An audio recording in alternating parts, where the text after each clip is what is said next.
ایک اور واقعہ عرض کرنا چاہوں گا۔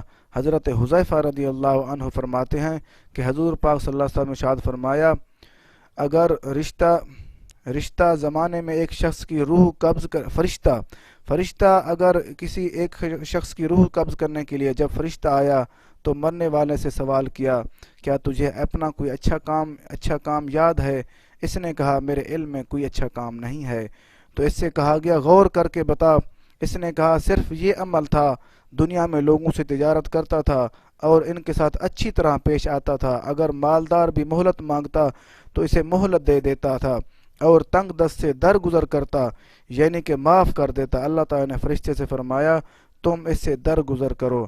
سبحان اللہ۔ دیکھو حضرت حذیفہ رضی اللہ عنہ فرماتے ہیں، گزشتہ زمانے میں، پچھلے زمانے میں ایک بندہ ایسا تھا کہ جب اس کو فرشتہ اس کی روح قبض کرنے کے لیے آیا تو اس سے پوچھا، سوال کیا، کیا تجھے کوئی ایسا اچھا کام اپنا یاد ہے؟ اس نے کہا، نہیں مجھے یاد نہیں ہے۔ پھر پوچھا، پھر اس نے کہا، ہاں ایک کام یاد ہے، جب میں لوگوں کے ساتھ معاملات کرتا، لوگوں سے تجارت کرتا، پھر جو مہلت مانگتا مالدار بھی میں اس کو مہلت دے دیتا، جو بندہ غریب اگر کوئی مہلت مانگتا پھر میں اس کو معاف کر دیتا۔ پھر اللہ پاک نے ارشاد فرمایا، فرشتے تو اس سے درگزر فرا، یقین آسانی کر اس کے ساتھ۔ سبحان اللہ۔ دیکھو اگر ہم کسی اپنے بھائی، کسی مسلمان کے ساتھ، یا کسی جس کو قرض دیا ہو اس کو ہم مہلت دیں گے تو اللہ تعالی ہمیں سب آسانیاں عطا فرمائے گا۔ یہ مسند امام احمد بن حنبل، حدیث نمبر 23413۔ ایک اور واقعہ عرض کرنا چاہوں گا۔ تو حضرت امام فخر الدین رازی رحمۃ اللہ علیہ فرماتے ہیں کہ ایک مجوسی پر امام اعظم ابو حنیفہ رحمۃ اللہ علیہ کا کچھ مال قرض تھا کہ آپ رضی اللہ عنہ اپنے قرض کی وصولی کے لیے اس مجوسی کے گھر تشریف لے گئے۔ جب اس کے گھر کے دروازے پر پہنچے تو اتفاق سے آپ رضی اللہ عنہ کے جوتے پر نجاست لگ گئی، تو آپ رضی اللہ عنہ نجاست جھاڑنے کے لیے تو غرض سے اپنے جوتے کو جھاڑا، تو آپ رضی اللہ عنہ کے اس عمل کی وجہ سے کچھ نجاست اڑ کر مجوسی کی دیوار پہ لگ گئی۔ یہ دیکھ کر آپ رضی اللہ عنہ پریشان ہو گئے، تو پریشان ہوئے تو پھر فرمایا، سوچنے لگے پتہ نہیں اب کیا ہوگا، کیونکہ میں نے اس نے مجھے میرا قرض دینا تھا، یہ نجاست اس کی دیوار پہ لگ گئی۔ پھر فرمایا، اگر میں نجاست کو ایسے ہی رہنے دوں تو اس سے اس مجوسی کی دیوار خراب ہو رہی ہے، اور اگر میں اسے صاف کرتا ہوں تو دیوار کی مٹی بھی اکھڑے گی۔ سبحان اللہ۔ کچی دیواریں ہوتی تھی اس وقت، جب کچی دیوار پہ کوئی چیز لگ جائے، اگر اس کو اکھاڑنے کی کوشش کرے، یا وہ مٹی اس کے ساتھ اکھڑ آتی ہے، یا پھر وہ دیوار گندی ہو جاتی ہے۔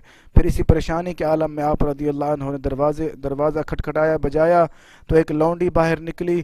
آپ رضی اللہ عنہ نے اس سے فرمایا، اپنے مالک سے کہو کہ ابو حنیفہ دروازے پر موجود ہیں۔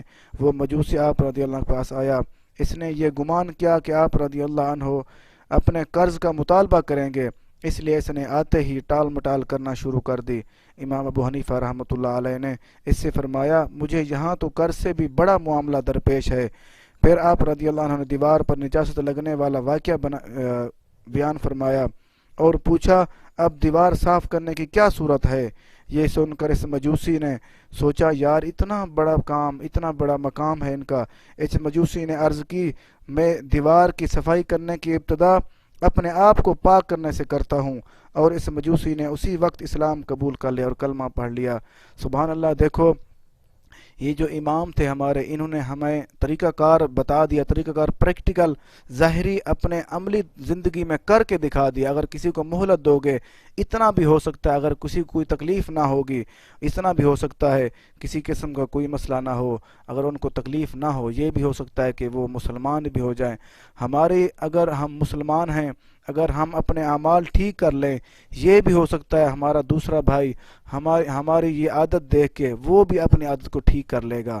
سبحان اللہ۔ یہ تفسیر کبیر جلد نمبر 1 صفحہ نمبر 204۔